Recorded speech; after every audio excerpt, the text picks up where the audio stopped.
Welcome back to Primetime News and a special welcome to folks on OneSpotMedia.com. The island is now on high alert as the Health Ministry officially declared a dengue outbreak in the country. It comes after the island recorded 565 suspected and presumed cases as of Friday, September 22. As we hear in this report, children under 14 years are the most at risk. In announcing the dengue outbreak on Saturday, Chief Medical Officer Dr. Jacqueline Bisesa McKenzie said the dengue type 2 strain is the most prevalent strain at this time, and the last time dengue type 2 was common in the country was in 2010, which spells trouble for children under 14. The Health Ministry said it became necessary to declare an outbreak because Jamaica surpassed the dengue epidemic threshold for July and August and is on the same path for September. As of September 22, 2023, the country recorded 565 suspected presumed cases of dengue, and of that number, 78 cases have been confirmed, with the majority being recorded in Kingston and St. Andrew, St. Catherine, and St. Thomas. While we were told there are no confirmed deaths, the ministry pointed to 6 deaths under investigation. Dr. Tufton further indicated that the ministry anticipates that the outbreak could continue into 2024, and so the ministry will be providing weekly updates to keep the public informed. Kelisha Williams, TVJ News.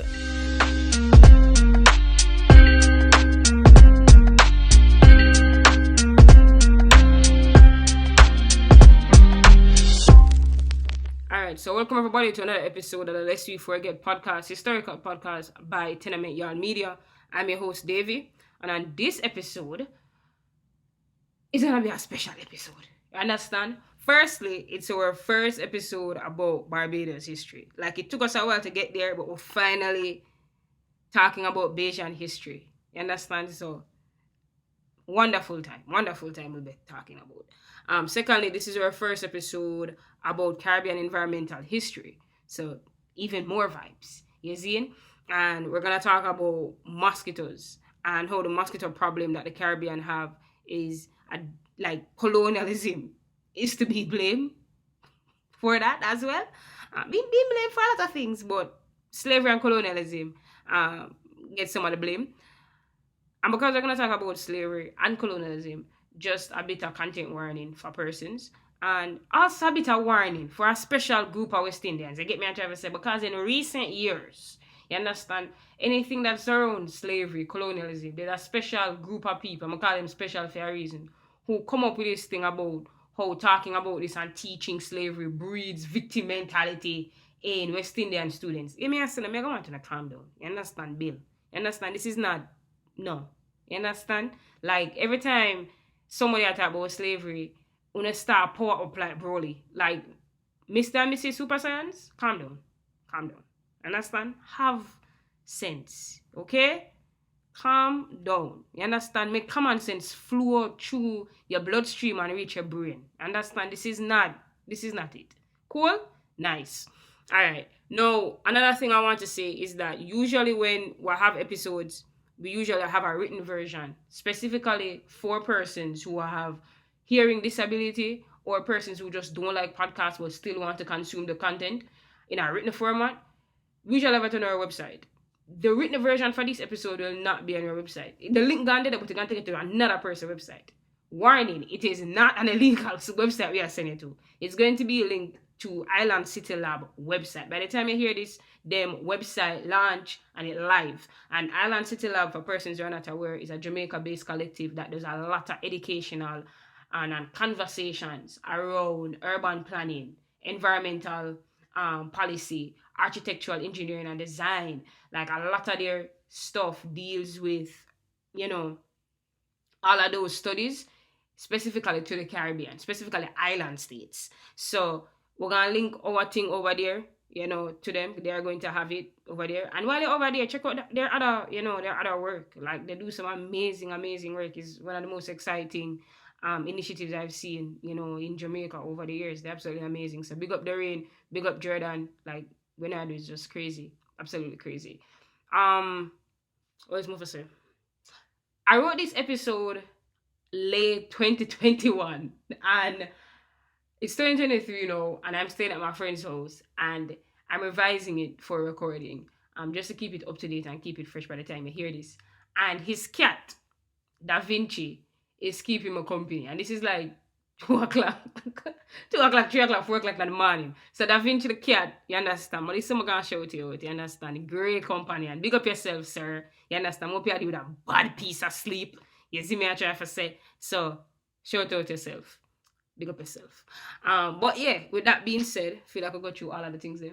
Yeah, with that being said, you understand, we are gonna talk about how colonialism is to be blamed for the mosquito problem we're having in the Caribbean. And it's really a crisis, to be honest, because you have so many countries in 2023 talking about, uptake in dengue cases, nationwide. So we're going to talk about how colonialism is to be blamed for that, get some of the blame for that, and also some other ecological transformation that came out of colonial institutions, which, the Caribbean is still dealing with today.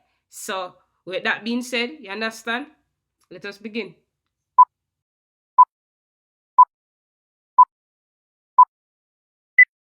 Alright, so before the 1490s, you understand, before, the Europeans came, the indigenous people of the Caribbean, the Calinagos, the Tainos, and a plethora of others whose name I really can't pronounce, were noted for their relationship with the natural environment.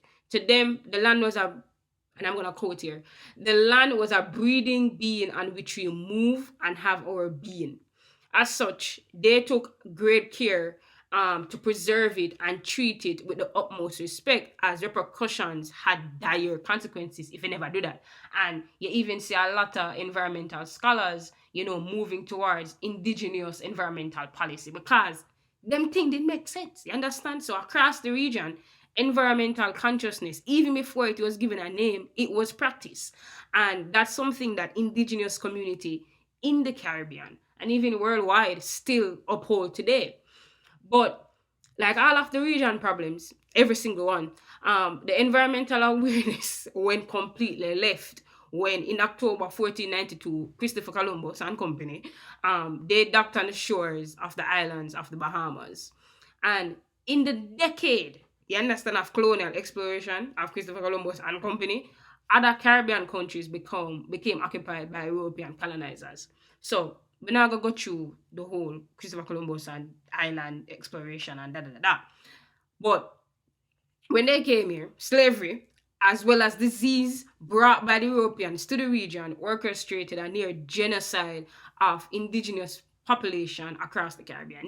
So needing labor, colonizers of the region decided to follow in the footsteps of Portugal. And Portugal, it's a bit of, history here, sidetrack. Portugal was the first nation to begin the enslavement of Africans for colonial capitalism. From as early as 1444, the Portuguese arrived on the shores of Senegal with the intention to capture black people. Soon after, they began a network that kickstarted the Atlantic slave trade.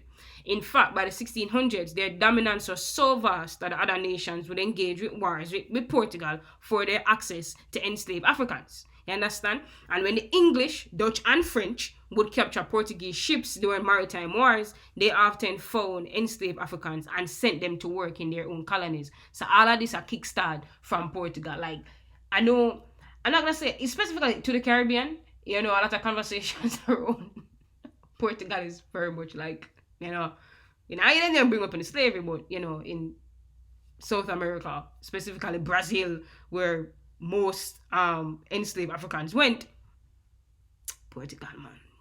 Portugal legacy stand up tall. So by 1642, however, Portugal and England signed a treaty opening Portugal's slave operation on the African coast to English persons involved in the slave trade. Immediately, English slave ships started showing up in the region. And on these slave ships were not only thousands of enslaved Africans, but a few mosquitoes did up on the ship them as well. Because if I want thing, mosquito and rat, I go find themselves on anything where I travel. Cool? Alright. No, the mosquitoes that flew off the ships was known as A. aegyptis, and for this, I'm just gonna call him AA, because I practice to pronounce it, but sometimes my brain shatters. So, A. aegyptis, and unlike other species, they prefer to breed in water vessels than swamps or puddles. So these are them settle upon still water. Anyway, still water there, and them these specifically mosquitoes breed. And as such, wells, barrels, buckets, and pots were perfect habitats for them. It is why they survive on slave ships, which were filled with barrels of water. Their eggs can survive for several weeks in dry conditions if needed, and once the containers are filled with water, the eggs hatch shortly after. And this is why the Caribbean was the ideal climate for these mosquitoes to strive. You get me? I try to say, like, we have the weather plus the bag of ship that may come with a bag of water upon it, you understand? Perfect condition. And once the rainy season arrived after bouts of drought conditions, the mosquitoes came after. We know this. We see the odds them. Cool. Now, furthermore, these mosquitoes use sight and chemical sensors to source blood. These sensors work better in humid, warm air where the mosquitoes are attracted to ammonia and lactic acid found in human sweat. Understand? Warm, humid air. I can't really matter about it. They give me a job say. It is why men are more bitten by children and women, as men are more likely to sweat more. Now, aegyptis like sweet juices, and as such, the rise of sugar plantations led to sugar juices becoming easier to find, which prolong mosquito lives and give them more energy to fly from place to place. When you see the moths, you see the moths? You see the moths, all right. And in a region of slave labor to create sugar, all of these conditions was just the perfect place for this specific breed of mosquito for just kick off. But one island in particular was just too perfect. It was just too damn perfect. You understand? And that was Barbados. Now, in the late 1620s, during the period of sugarcane replacing tobacco as the region dominant crop, so it was like was still a plant tobacco, but sugar did not take it time to come. You get me what I'm trying to say? Barbados was the first island where sugarcane cultivation took off. So in 1630, the island had a population of 1,400 persons, and by 1642, it was 40,000. Not only did the population growth occur as a result of sugar industry, ecological change also followed, like a couple ecological change followed. Unlike the other Caribbean island, Barbados only had a few streams and rivers above ground. A large portion of their fresh water is sourced underground. And for persons in, the political science space, even environmental space as well, you know about Barbados' current issue with water and sourcing water from underground, right? And so to counteract the lack of fresh water, European colonizers built watering holes and water tunnels across the island to catch rainwater. So cisterns, rain barrels, pots and pans were also, brought in and built to support the growing population of enslaved black communities and white slave owners. But even more transformation happened because in the 1620s, Barbados was largely uninhabited and densely forested. As Sir Henry Colt wrote in 1631, and this is what he said, just reading some from some of them later. The whole island is so full of wooden trees, as I could not find any place where to train 40 musketeers. But as sugarcane became even more prominent, the forest was cleared for more plantations to be built as well as to provide fuel. One person noted in 1671 what was occurring in Barbados because of this. At the Barbados, all the trees are destroyed, so that wanting wood to boil their sugar, they're forced to send for coals from England. Now, with trees being removed, weeds multiply all over the island. You get me a try to say, the gardening people, you get me a try to say. Invasive species like rats and the like became even more abundant while native birds disappeared. Soil erosion became a problem which caused gullies to grow in numbers. If you don't have nothing to protect the topsoil, you get me a try to say, you're going to have soil erosion due to wind taking place, due to surface runoff taking place, like all of that taking place. And soil erosion just became a huge problem. And then you have a lot of these, gullies just start make and a whole heap make. And as one environmental historian, John Robert McNeil, states, One downpour in November 1668 opened a gully in the churchyard of Christ Church Parish that carried 1,500 coffins and their contents out to sea. Yeah, so as gullies form, silt carried to the coastline, creating new marshes. And when you have horses having difficulty treading the erosive and steep land, donkeys and even camels were brought in. You understand? Because they must say, for them like tougher, them can deal with it. And I try not to write this with too much environmental jargon, just try to put it down as simple as I can, because I know myself. Soil erosion also drove down productivity of the soil. You understand? Because again, topsoil is important to farming. You understand? So when the productivity start go down, they brought even more enslaved black people to work these Bajan sugar plantations. And another episode, there's another episode. By the time you hear this, it should be out. This is the episode around land, the fight for land in Jamaica. The Torres of Jamaica will talk about how the productivity and soil, change up a lot of things when it comes to farming after emancipation. So if you haven't checked that episode, check it out. You understand? But yeah, back to me, I said. Now, because I started bringing in more black people to work the Bajan soil as productivity got driven down, it's just like if the condition did good then, it did perfect now. You understand? And the Mosquitoes took advantage of this. And by 1647, Barbados would themselves learn just how perfect these conditions are. And what happened is that come late 1647, a yellow fever epidemic broke out in Barbados. And this is what one manuscript of the event said. In the year 1647, there was a great plague in Barbados, which raged violently, especially at St. Michael's or the Indian Bridge. It swept away abundance of people. All right. And even though a significant number of black enslaved men, because my mom tell you, say, men are more, they're more bitten by mosquitoes than women and children. Many of them fell victim on the plantation. Many of them get sick and stuff from yellow fever, but a large portion of the victims come out of this 1647 yellow fever epidemic were European colonizers. And in the victims that survived the illness, they experienced high fever, muscle pains, headaches, nausea, and dizziness. The symptoms usually last 3 to 4 days, and in some cases, the persons have jaundice and internal hemorrhage. Now, the presence of jaundice gave rise to the virus name. That's why it's called yellow fever. But in patients who eventually died from the disease, what you'd have is that after jaundice, them start ooze blood through them nose and ears, them go through delusion, delirium, and then start vomit this black, I'm gonna say coffee colored vomit. Some people say coffee, some people say black. I'm gonna be very honest. Coffee look black to me, so it is what it is.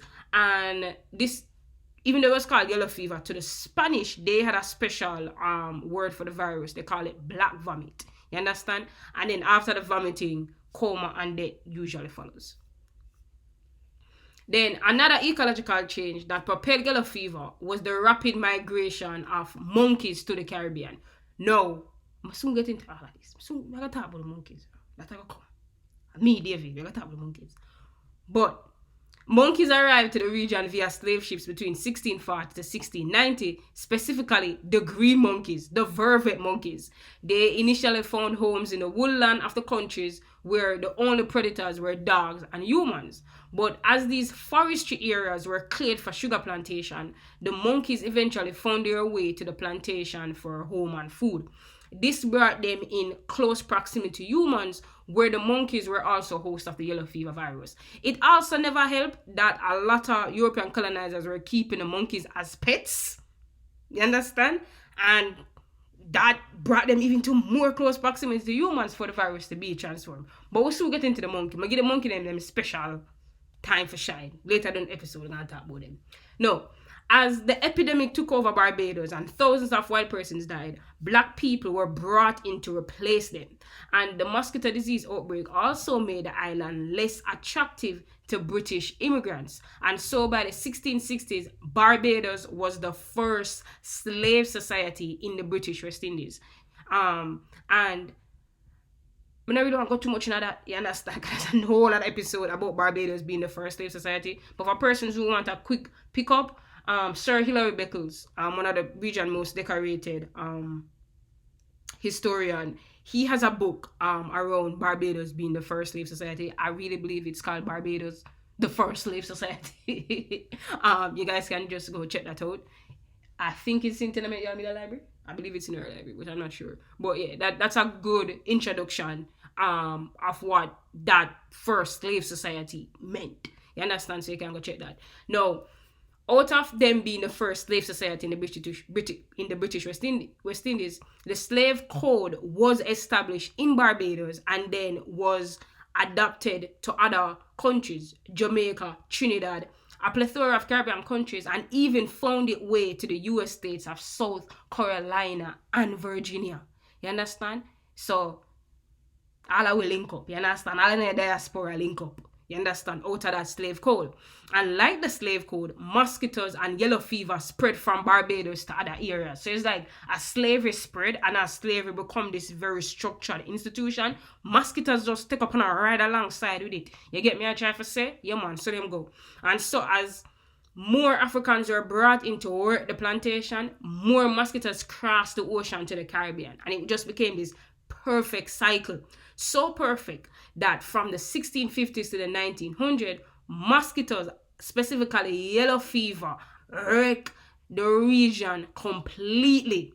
As one person noted in a diary entry in the 1800s, after a period of rainfall, such an abundance of mosquitoes resulted that all the walls of the houses appeared black. Then as mosquitoes started to wreck the region, have the region in a chokehold, in 1881, the Cuban physician Carlos J. Finlay correctly theorized that yellow fever was being transmitted by mosquitoes. Now, I just want to say this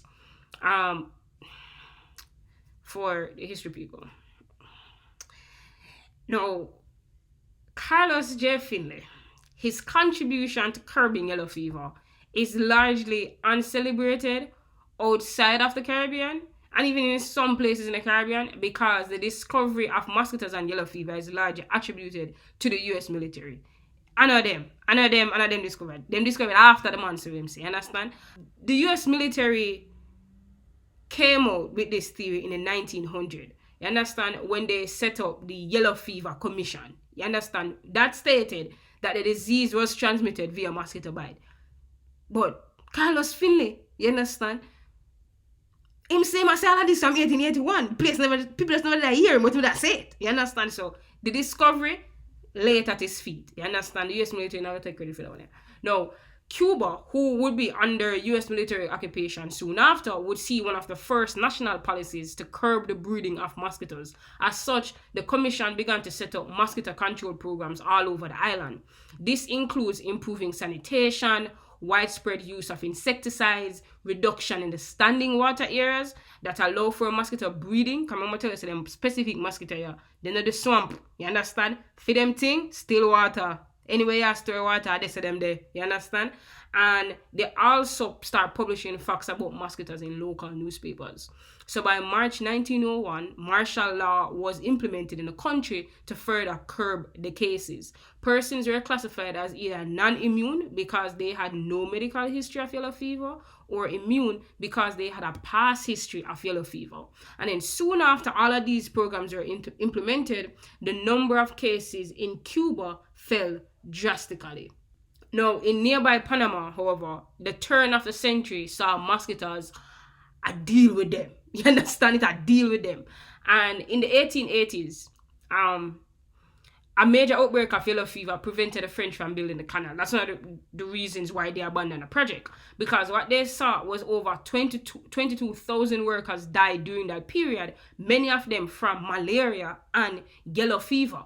A great number of these deaths were West Indians who fell victim to this racist belief that West Indians were immune from yellow fever vibes. So just one of those medical history that discriminate, where discrimination in health practice, and black people are victims of that. You understand? And so many people died. So many people. Again, the numbers are approximately 22,000, but definitely more than that. But when the US took over the project in 1904, yellow fever and no malaria were a concern. By 1906, it was reported that roughly 85% of canal workers were hospitalized with either of these two diseases. So to control the epidemic, this brother named Dr. William Gorgas, who worked on Cuba's epidemic prior, received funding from the US to continue controlling efforts in Cuba. In the summer of 1905, controlling efforts in Panama, sorry. So in the summer of 1905, private homes began to be sprayed with insecticide, and oil was placed on standing water to prevent mosquito breeding, and those practices still exist today. So by October in 1905, cases were cut in half, and almost a year later, the epidemic was over in Panama. However, by the 1940s, a vaccine for yellow fever was developed, where today yellow fever is more or less under control. But this is the problem. This is just yellow fever. This is just yellow fever. Understand? Mosquitoes are just these very interesting creatures, because if I want thing with them, they are going to adapt and evolve and just develop these new strain of viruses. You get me? According to the National Institute of Health, between 2013 and 2019, 186,050 cases of dengue, 911,842 cases of chikungunya, and 143,127 cases of Zika were reported in the Caribbean. And this is just the Caribbean. I'm sure Brazil got you it. For them numbers high because of Brazil. Like every year, Brazil have a flare up of a mosquito-borne disease. And this is 2013 to 2019. So if you add in a couple more figures, given this year, a year where the effects of climate change were blatantly witnessed and experienced, where as I said before, a lot of these countries have announced a dengue outbreak. I'm sure the numbers crazy right now. Crazy are being added to this. And I'm going to give you an example. By early November, when this episode I get recorded, Jamaica health authorities announced that 3,147 suspected, presumed, and confirmed cases were on the island. This is 2023, bro. 2023. If somebody talk about the people that must say slavery and colonialism, history, breed victim mentality in the Caribbean, this is why I'm stay quiet. You understand? Still, the mosquito situation is just one of the few issues that came out of the ecological changes due to colonialism in the region. In the wake of climate change effects in the region, many countries have turned to using tree planting as a mitigation policy.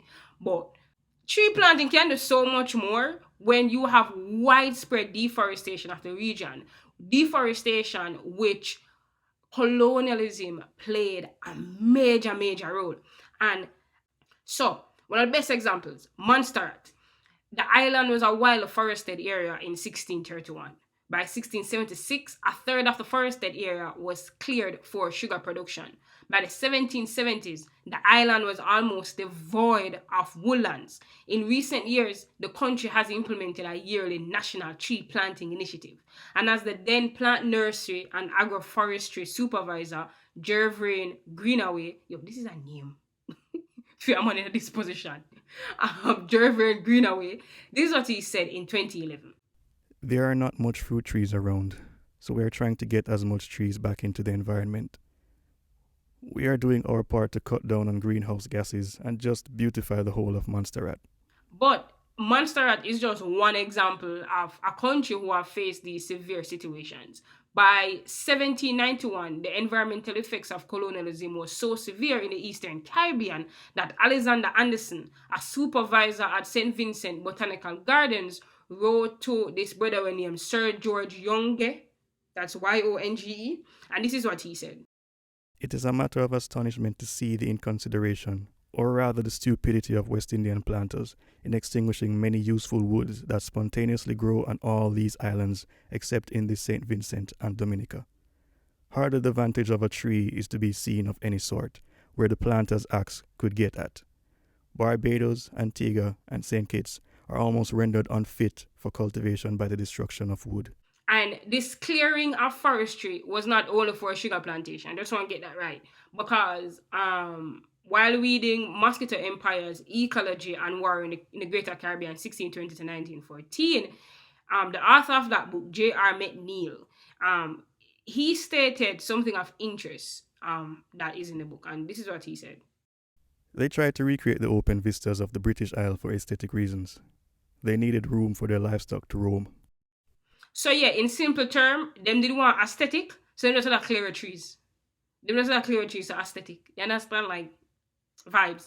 And then on larger countries like Jamaica and Cuba, where you had a very larger Maroon population who seek freedom in the mountain forestry of these countries, slave owners seek retribution by cutting and burning down these forested areas. You get me? So, bigger problems.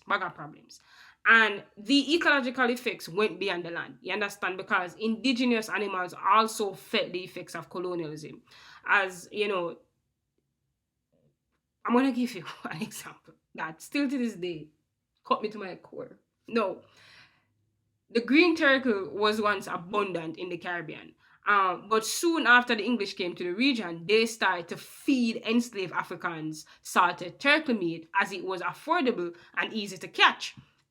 In fact, in Jamaica specifically, between 1700 to 1730, most of the meat eaten in Jamaica was turtle meat. They did not deal with turtle meat, you understand? And soon after, the meat was seen as a delicacy in England, where it was touted for its aphrodisiac qualities. By the 1800s, the green turtle population of the region decreased immensely.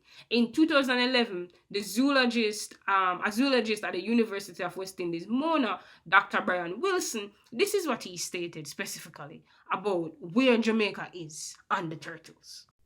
As turtles were once abundant in Jamaican waters and the island's beaches hosted huge nesting populations of the spectacular and prehistoric creatures. But centuries of overexploitation, mostly during the 1600s to 1800s, decimated regional populations. Recent estimates suggest that Caribbean stocks of green and hawksbill sea turtles, formerly the most abundant species, have been reduced by 99.7%. Today, both species are ecologically and functionally extinct. Yeah, and this is, one of the reasons why, Jamaica turtles are basically extinct, and even in other Caribbean countries. But you do have a lot of environmental orgs who are doing a lot of work of like reintroducing turtles along the shores of Jamaica. I know there's a group in Orca Bessa who does work around that, and they usually invite like persons to like see what they're doing and stuff like that and take part.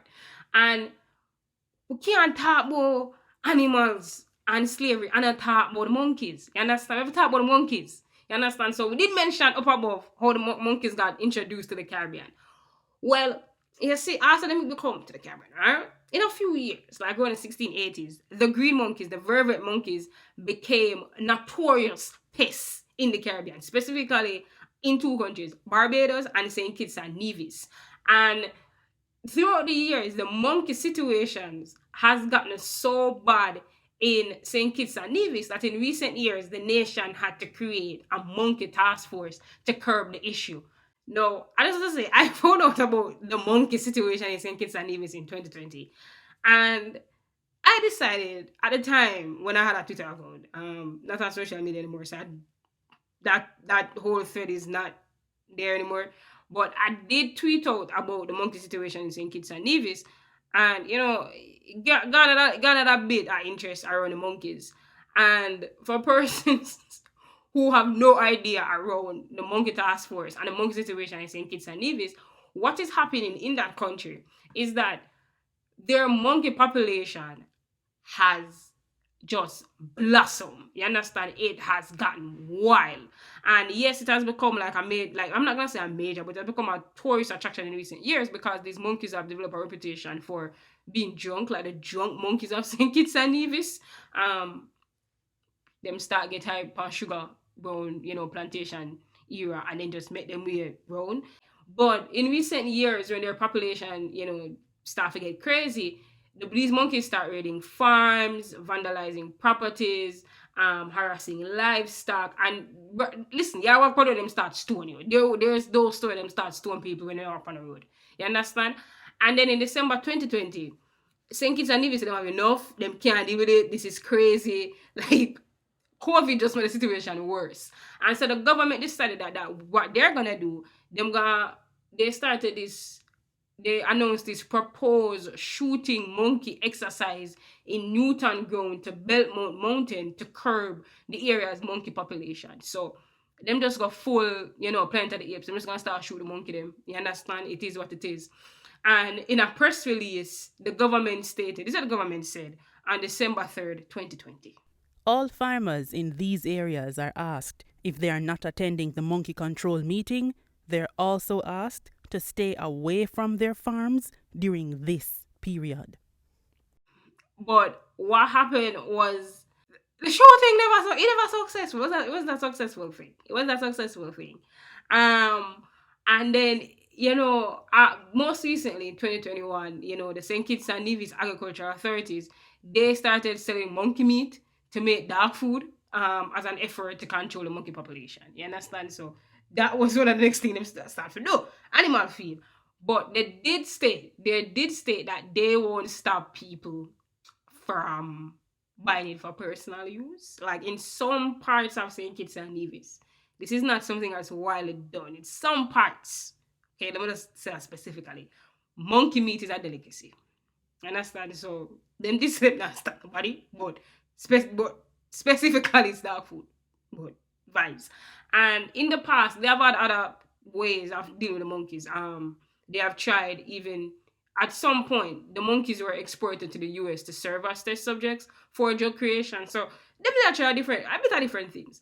But as I said before, not on social media anymore. Said don't see that thread about the whole monkey thing that's being laid out. But I did an interview because somebody from St. Kitts and Nevis is like, yo, Davey, do you want to learn about the monkeys? Do you have some meetings that can sit in? Which was fun. That was fun. I was learning a lot. I end up making connection with this ethnoprimatology expert, Dr. Kerry Dorr. She's the national coordinator of St. Kitts and Nevis Invasive Species Project. End up speaking to her, and I recorded that conversation on Checkmate, which is Tenement Yard Media political podcast. So if you want more information about the monkeys, and I'm being super honest with you, it's one of the most interesting conversations I've ever had. Learn a lot. It was a lot. You can go ahead and check out that. We're gonna link it on the page on this episode's podcast page. But please go ahead and listen. And the monkeys are also issue in Barbados, and I've seen reports that monkeys have been spotted in Jamaica, and they're raiding farms and stuff. So it's becoming a region issue, and just not at the scale of what St. Kitts and Nevis going through, but it's still there. So you can check out that conversation over there. And yet there are so many more ecological issues that we can speak about that have their origins due to colonialism. You understand? A lot of that must know. When people think about colonialism, they think about slavery, it's just like, people in the field and they might get whipped and stuff. No, it's an institution. It touched every single facet of the region. And it's almost a 400-year institution. You understand? Legally, when it ends, because you still have persons who were under some very creative slavery, post-emancipation, that it still is in the region DNA and in our problems. You understand? And what makes this situation even more prominent now is that as climate change continues to affect the region, you understand, it is important that as persons who live here, persons whose interest lies here and their identity are created in the Caribbean region, will understand how deep the roots of colonialism are intertwined with our current problems. You understand? And that's a word to Dr. Walter Rodney. See? And still, similar to one of the other podcast episodes, which we did, the salt plantations of the Caribbean, which, I'm being super honest, one of the best things I've ever written. At the end, we made a note that, we should have called this episode, salt, colonialism and its effects. And this episode, same thing, mosquitoes, colonialism and its effects. You understand? So the next time you spot a mosquito, you get me a chance. You can blame climate change definitely. Government neglect, you understand, poor urban planning definitely up there. And in some cases, you understand, your fellow countrymen, you understand, as a Jamaican, I will blame Jamaicans for a few things. When it comes to mosquitoes, especially people with stone and runway health officials when they must spray. Please stop. Please, when the people do them job. Please, when the people do them job.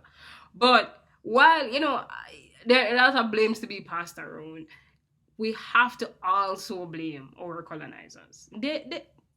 Some of the blame supposed to be rested in. You understand? So when you don't know, we are bring up the paper, we are the local presentation them, you understand, for reparations and stuff. Me personally want a special chapter under there for mosquitoes. Environmental reparations specifically. Even if you build some ward, you understand? Give us some things we don't know. You understand? For mosquito cases specifically, something we need to do. You understand? Cause it rests on them feet.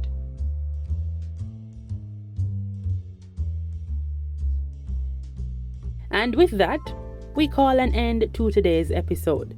To view the sources used in this episode and or recommendations to learn more about the topic, visit our website at tenementyardmedia.com. A transcript of this episode will be available 5 days after it has been posted to podcast outlets. And remember, this is a conversation we really want to hear from you. Follow our social media pages at tenementyard_ on both Instagram and Twitter to view additional postings on this episode and updates on other content created by Tenement Yard Media. We're open to conversation about this and other episodes, and really all happenings around Caribbean history and culture. Just a quick note before we leave, we're over on Patreon at patreon.com/tenementyardmedia if you would like to support the show with a monthly donation of as little as $1. You can also make a donation of your choice at tenementyardmedia.com. Until next time, this has been Lest We Forget, a historical podcast from Tenement Yard Media. What good?